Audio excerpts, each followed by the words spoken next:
Number 1 వచ్చేసి మీ గురించి మీరు తెలుసుకోండి. మీరు దేనికి క్యాపబుల్ అనేది తెలుసుకోండి. ఫర్ ఎగ్జాంపుల్ మాట సరిగా రాని వాళ్ళు న్యూస్ రీడర్ కావాలని చెప్పేసి గోల్ పెట్టుకుంటే అది నెరవేరదు. నంబర్ 2 మీరు దేనికి క్యాపబుల్ అని తెలిసినాక కనీసం ఆ రంగానికి సంబంధించి 6 నెలలైనా కూడా అధ్యయనం చేయండి ఫస్ట్. అసలు మనకు అది క్యాపబులా కాదా, అది ఎలా ఉంటుంది, లోటుపాట్లు ఏంటి, సమయం ఎంత తీసుకుంటుంది, అధ్యయనం చేయండి. మీరు బిజినెస్ చేసే వాళ్ళైతే కనుక బిజినెస్ మైండెడ్ పీపుల్ తోనే సమయం గడపాలి, అది మాత్రం చూసుకోండి.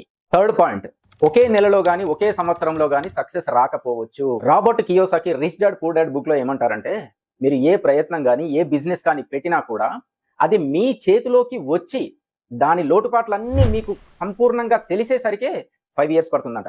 చూడండి ఎంత సహనం ఓపిక ఉండాలో. ఫోర్త్ పాయింట్, ప్రతి రూపాయిని అవసరమైన చోటే ఖర్చు పెట్టండి, ఆడంబరాలకు పోకండి. అందరినీ పిలిచి పార్టీలు ఇవ్వడం కానీ లేకపోతే ఇతరులను మెప్పించే రకరకాల కార్యక్రమాలు కానీ చేయకండి. ఒకవేళ అలాంటి వారే మీరైతే కనుక సక్సెస్ మిమ్మల్ని వరించదు. ఫిఫ్త్ పాయింట్, కొంతకాలం వరకు మీ ఫ్యామిలీకి ఎక్కువ టైం ఇవ్వలేరనే విషయం వాళ్లకు అర్థమయ్యేలా చెప్పండి. ఒక విజేత వెనకాల ఫ్యామిలీస్ యొక్క కాంప్రమైజెస్, త్యాగాలు కూడా ఎన్నో ఉంటాయి. సిక్స్త్ పాయింట్, కేవలం కోరుకుంటే సరిపోదు, నిబద్ధత అంటే కమిట్మెంట్ అనేది కావాలి.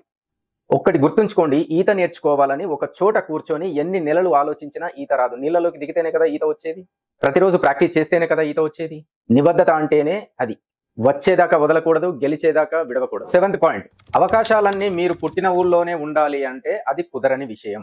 అవును, అవకాశాలని మనం వెతుక్కుంటూ వెళ్ళాలి, కానీ మనల్ని వెతుక్కుంటూ అవకాశాలు అయితే రావు కదా మన ఇంటికి. అవకాశాలు ఎక్కడున్నా వెళ్ళి ఎదగడం అనేది చాలా గొప్ప విషయం.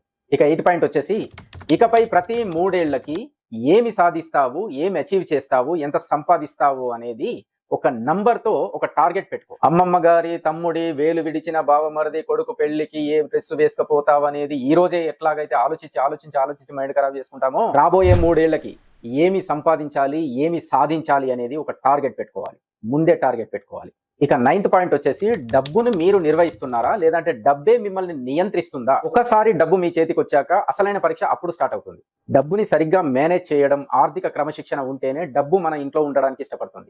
మీకోసము, మీ పిల్లల కోసము, మీ కుటుంబాల కోసం మంచి వీడియోస్ చేస్తూనే ఉంటాను. సో మీ సపోర్ట్ నాకు ఎప్పుడు కావాలి. లైక్ చేయండి, షేర్ చేయండి, సబ్స్క్రైబ్ చేయండి. నా యూట్యూబ్ బంధువులందరికీ థ్యాంక్ యూ వెరీ మచ్.